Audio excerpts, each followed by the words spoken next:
kids. If you can hear me over the sound of the giant air conditioner in the background, it's that time yet again. It's time for my 2017 National Football League season predictions. And we're following the same protocols we have every year for the last couple of years I've been doing this. We'll be taking a look at all 32 teams in the National Football League, AFC and NFC, and I'll be giving you my predictions on how I think they'll end up finishing the season with their win-loss record. And then I'll give you my preview of who I think will be in the playoffs, leading all the way up to my prediction for Super Bowl 52. Alright, well, let's hop right into discussion, why don't we? Take a look at the AFC. Very quickly, I'll go through all the divisions. As you can see here, I really wish this photo was larger, but it's in photo gallery mode. What can you do? Alright, AFC East, absolutely no questions about this one. The Patriots are going to win. Tom Brady can, spontaneously combust on the field. They would still win the division easy. Everybody in the division of the Patriots taking a huge step down. And I think, really, in a lot of ways, this Patriots team might actually be even better than the team that won the Super Bowl last year. So I've got them sweeping the division 6-0 and going 15-1. And if you're wondering what game I have them losing, well, we'll get to that in just a bit.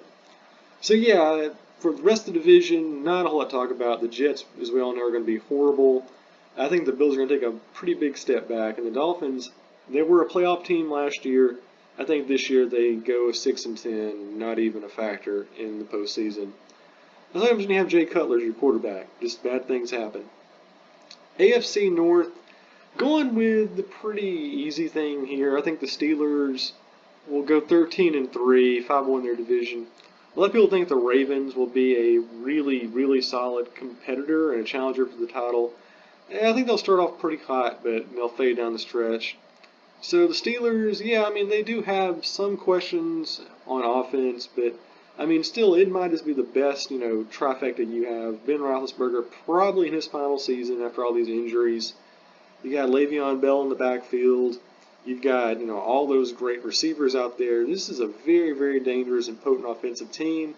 The question is their defense good enough to hold up for the long haul? I think it's good enough to get them a very good regular season record. Playoffs, we'll see what happens. Regardless, Steelers should win the division. 13-3 sounds like a pretty easy lock there. Ravens, I got them going 8-8. They're just too inconsistent. They'll win some good games. They'll lose some games they shouldn't lose. Kind of the story of the franchise as of late. The Browns were terrible last year. 1-15. I think they rebound a little bit here to go 6-10. This team, I don't know. They've made some pretty good draft picks. A couple more free agent acquisitions. I think they might be able to have a winning record in 2 seasons' time. They're not quite there yet. I have them going 1-5 in the division, but I actually think they will improve. They will win 5 more games than they did last year.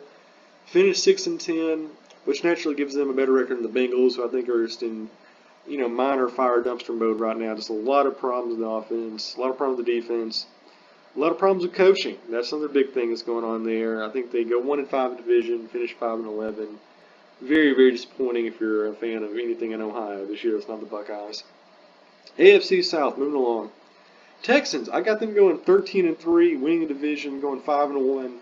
Deshaun Watson's going to be the rookie offensive MVP of the year. In fact, I think he's going to play very, very well this year. He might actually be a contender for overall MVP of the year. Fact of the matter is, the Texans, probably from front to end, from the defensive ends to the secondary, probably the best overall defensive team in the league. And now with Deshaun Watson, they got a real quarterback. They actually have some sense of an offense. They're going to win a lot of games. They're going to be dangerous. So I'll recall that game the Texans had against the Patriots in the playoffs earlier this year, where their defense just locked them down. The only thing that kept them from losing that game was having a solid offense. They've got that now. We'll see what happens. I got them going 13-3, 5-1 in the division, so that should give them the second seed in the playoffs. The Titans, I got them going 10-6 with a 4-2 division record. Marcus Mariota, I think, is going to have a really, really good year this year. You still got Delaney Walker. You got some good running backs. Surprisingly decent defense nobody talks about. They should be in contention. I like them from front end to back end, offense, defense. They should have a winning record and be good enough to make the playoffs. The Jaguars, I'm going 5-11, 1-5. Blake Bortles, as we all know, is collapsing, so they have a huge quarterback controversy down there. They do have some pretty good defensive pieces down there, but just no offense to work with. Even though they have some good receivers, Allen Robinson is a really underrated player if you're looking for a good last-second fantasy football pickup. But the quarterback's not there, and that just sinks the whole thing. And the Colts, surprise, I got them going 3-13. I did the entire simulated season using this one website. I'm going 2-4 in the division. I just think this is a team where, man, Andrew Luck has been very inconsistent. It's got a feeling he's going to get hurt at some point in the year. And the offensive pieces aren't there, the defensive pieces aren't there, and just don't see a lot of luck for the Colts. Get it because his name is Luck. That's double entendre, whatever. AFC West, moving along.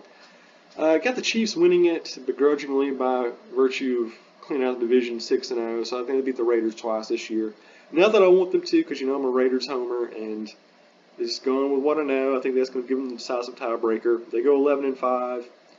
Although Alex Smith is a question mark, we'll see. He might kind of, wind down during the season, and that could be a huge factor in the playoffs, and I assume it will, as you will see momentarily. Raiders, if you saw my prediction video, they are my home team, and I did a season prediction earlier. Had them going 11-5, 3-3 in the division. I mean, you watch that whole video, but what can I say? One of the most exciting offensive units in the league with an improved defense. Should be fun to watch. Broncos, once again with very, very shaky quarterbacking going on. One of the best defenses in the league with some of the best defensive players. But the quarterbacking is just not there. I think the defense can win some close games, but I see them going 9-7. Winning record, 2-4 division record, just missing the playoffs.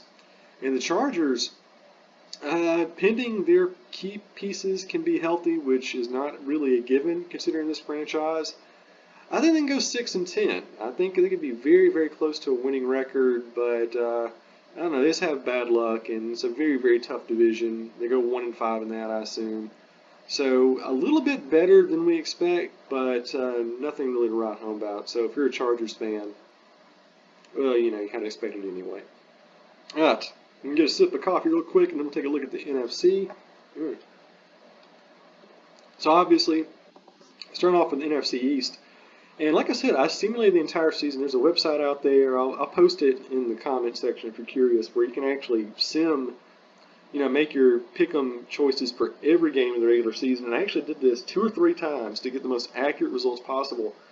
And all 3 times I ended up with the Giants going 14-2, making them the #1 seed in the NFC overall. 6-0 in their division. Considering they have the Redskins and Eagles in there, that's probably not surprising at all.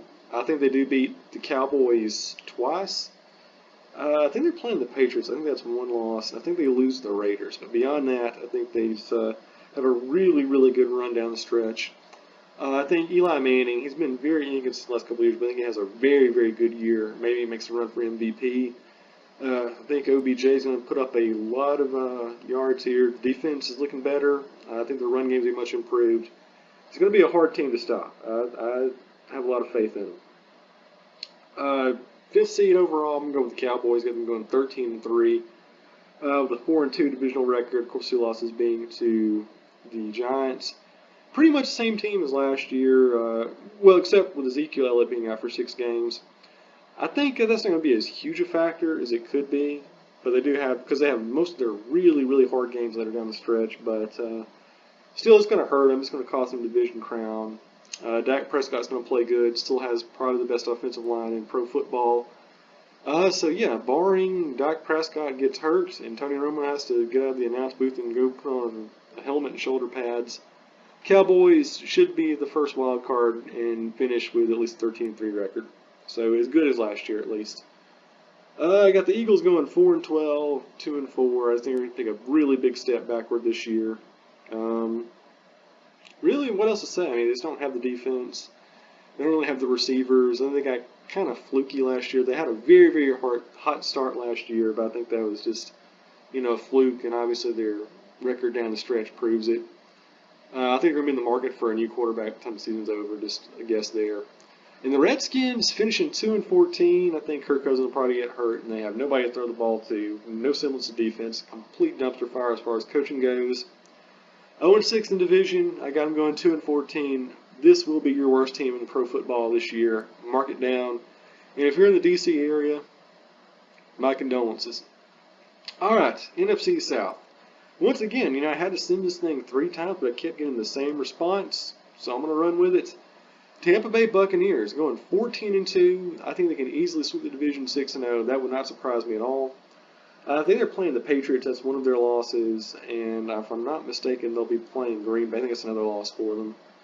But yeah, this should be a very, very good team. They've got some very good offensive pieces, a much improved defense this year. I think Jameis Winston makes a solid run for MVP of the league this year, and they lock up a first-round bye.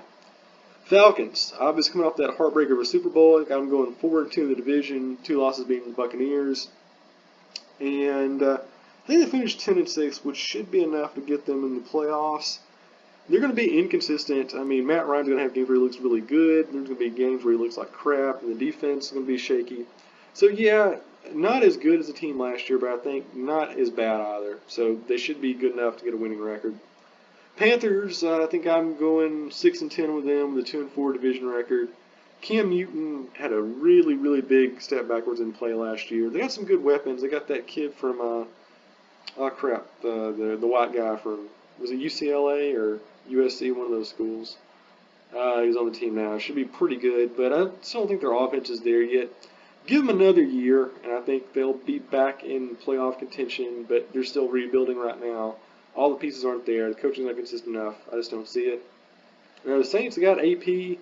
Drew Brees is going to throw like 4,000 yards like he always does because that's just the way they do it in New Orleans. But they lost a really good receiver in Brandon Cooks. I think the Saints actually lose every single division game they have, which is going to be a huge factor in the playoffs, of course, and keeping them out. And they go 5-11 overall. And then after that, we got to start saying, is it time for a new quarterback in Nolans? NFC North, Packers 14-2, 6-0 in the division. That hardly surprises anybody. Great offense, really, really good defense, great coaching. Everybody's disciplined. No surprise there. Lions were a playoff team last year. I got them falling to 7-9 this year with a 4-2 division record. I think Matt Stafford's still going to have a really good year, but the defense is really bad. He doesn't have as many offensive weapons. The run game's not going to be as good. And, there's no Calvin Johnson. So what's he going to do? Still, I think this team slightly overachieves considering the circumstances. They go 7-9 with a 4-2 division record. Vikings. They had their quarterback out all year round. So they're finally getting him back this year, and I think they fall to 4-12. I think they've been so reliant on that run game. Not having AP in the backfield is going to make them a lot more reliant on throwing the ball. I don't think their quarterback's fully recovered yet, and they go 2-4 in the division, 4-12 overall. It's just an absolute dumpster fire of a year for them. And the Bears, like I said, are really not a good team. They've got Mitch Trubisky will probably be the starter by like week 4, and they're got a lot of pains. They have a really good running back though. I think they're going to get a lot of good fantasy points, but not a lot of points on the board. I got them going 4-12. No wins all in the division. No surprise there. NFC West. Now this one's interesting because the Seahawks, they're having some off-field problems heading down the stretch. But, just compared to Bales in division, I think they're the safest bets. Clearly don't have Marshawn Lynch anymore, but they still have a really good defense. Russell Wilson didn't play as well last year, but I think he has another really good year this year. And that defense and run attack should carry them enough to 11-5 with a 4-2 division record. Cardinals, I see them rebounding a little bit and almost crashing the playoffs. I got them with a 9-7 record with 4-2. The problem is Carson Palmer is still their quarterback, and doesn't really have the longest shelf life. Something will happen to him, and then with him, not under center, anything is possible, which usually means losses. So it's going to be their factor keeping them out of the playoffs this year. Rams got them going to 6-10 with a 3-3 division record. Jared Goff not there yet. Todd Gurley probably going to have a big step back as far as production. And the 49ers 5-11 with a 1-5 division record. What else to say? The 49ers just flat out suck in every way.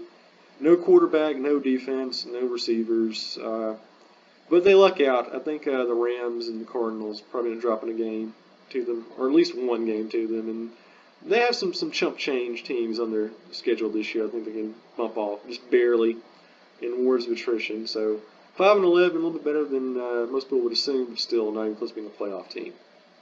All right, so all that out of the way, finally we can turn our attention to the playoffs, and these are my predictions for the road to Super Bowl 52.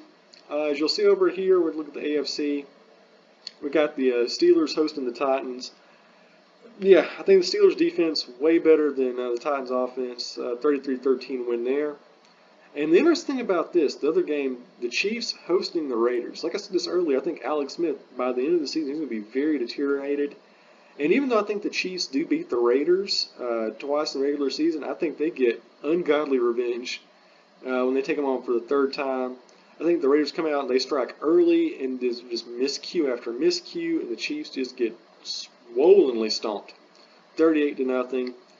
Like I said, I mean, it's a huge gamble. It's just me kind of, predicting this stuff. And like I said, I am a Raiders homeboy, so I am being biased. But I just got that feeling. Because that always happens in the playoffs. Like that time you had the Jets crush the Colts like 44-0. Once you have that one bad thing happen, the team never recovers, and it's a blowout from there. I think it's going to be a monumental blowout. I'm going to love every second of it.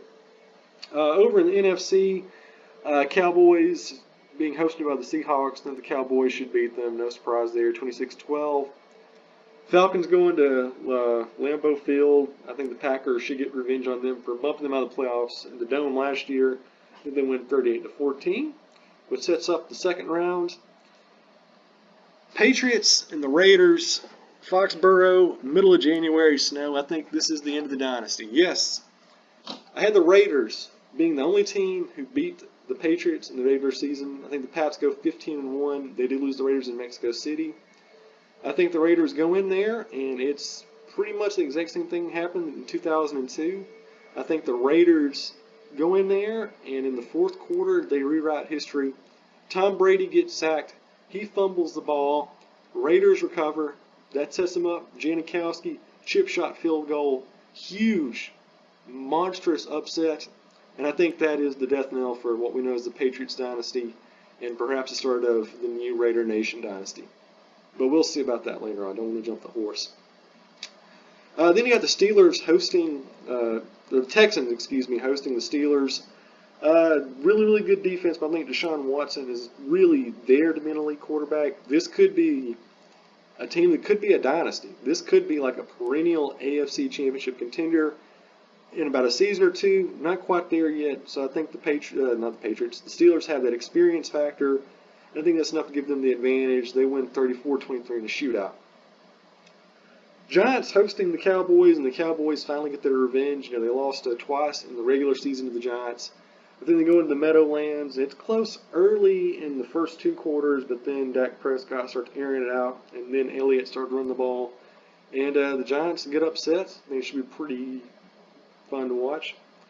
And then I've got Green Bay going to Tampa Bay and doing the exact same thing, where it's going to be close early on, but then Aaron Rodgers starts lobbing the ball left and right and airing it out, and the Tampa Bay defense can't rally. So I actually have all four of the top-seeded teams, who are actually the host teams in the second round of the playoffs, all losing. So the away teams win all of these games. Pretty fascinating. And that's going to lead us to the conference championship. So I've got, how classic is this? We've got, on both sides really, this is old school. It's 1970s NFL on the left-hand side, 1960s NFL football on the right-hand side. Probably four of the most prestigious franchises in the history of pro football. We've got the Raiders traveling to Pittsburgh. I think the Raiders win this one by a field goal very, very late in the fourth quarter. Old school shootout. Derek Carr of the future is lobbing like 3 or 4 touchdown passes. Ben Roethlisberger in what I think will be his last game ever, putting up a valiant effort. But I think he ends up throwing a costly interception late in the fourth. Gives the ball back to the Raiders, and they get the comeback from behind victory. Get that chip shot field goal in, and they're going to Super Bowl 52. Same thing with the Green Bay-Dallas game. I apologize for the vacuum cleaner going on in the background. My bad. I think it's kind of the same thing. It should be a very, very competitive game. I think whereas the Raiders-Steelers game is very much a offensive contest, it's going to be more defensive-oriented. And I think the Cowboys have a better defense. It's going to shine through. And they do have that really good run game. You're going to see just how valuable Ezekiel Elliott is in this game because he gets that run game going for the Cowboys. And I think that allows them to set up the fourth quarter touchdown, and that paves their way to Super Bowl 52. So, of course, that means we've got Super Bowl 52, the matchup, the Oakland Raiders taking on the Dallas Cowboys. Like the best possible Super Bowl you could ever imagine. We've dreamed of this scenario. America's team taking on Raider Nation. How awesome is that? California versus Texas. My prediction, I got the Raiders winning 38-31 in what should be the most entertaining Super Bowl of all time. I think it comes down to the last 2 minutes. Derek Carr gets possession about 151. He does his best Joe Montana impersonation, drives down the field, and he hits Michael Crabtree with 23 seconds to go on 4th down, and the Raiders win it. And the big factor here is it's going to be entertaining. I think Dak Prescott is going to throw like 3 or 4 touchdowns. Derek Carr will get 3 or 4 touchdowns, but the big decisive factor in this game is going to be defense. Because there's a player on the Raiders. I don't know if you know this. He's very, very good. And he's one of those guys where if you watch the last couple of years, down the season, he seems to get even better. Getting strip sacks like crazy. Getting fumbles, causing fumbles, returning fumbles, getting interceptions. So if he gets that good like in Week 16 and Week 17, how good is he going to be in the first week of February? And that's why I've got the MVP of the Super Bowl not being Derek Carr, those like 3 or 4 touchdowns, not Amari Cooper, not Michael Crabtree for his last second heroics. I'm going to give the MVP honors to who else? Khalil Mack. He's going to have a record 5 sacks by himself in this game. 2 turnovers, including 1 interception return for a touchdown. And now you know we're going to call it Super Bowl 52. It's not chronological, it's because that's the guy taking home the trophy. Alright, so those are my predictions for the NFL season, going all the way from Week 1 to the Super Bowl. And of course, like I said, I am a huge Raiders fan, so this is biased, but I'm going to be picking the Raiders and Cowboys to play in the Super Bowl every year for like the next 5 years. I mean, this is the new 49ers Bills back in the early 90s. So here's hoping we get that matchup. Should be a lot of entertaining stuff, a lot of great subplots, and a lot of good dynamics going on. And hopefully the Raiders make it that far. And if you don't like the Raiders, I don't like you. But I think we can all take solace in at least one thing. Thank God the Patriots won't be in this one.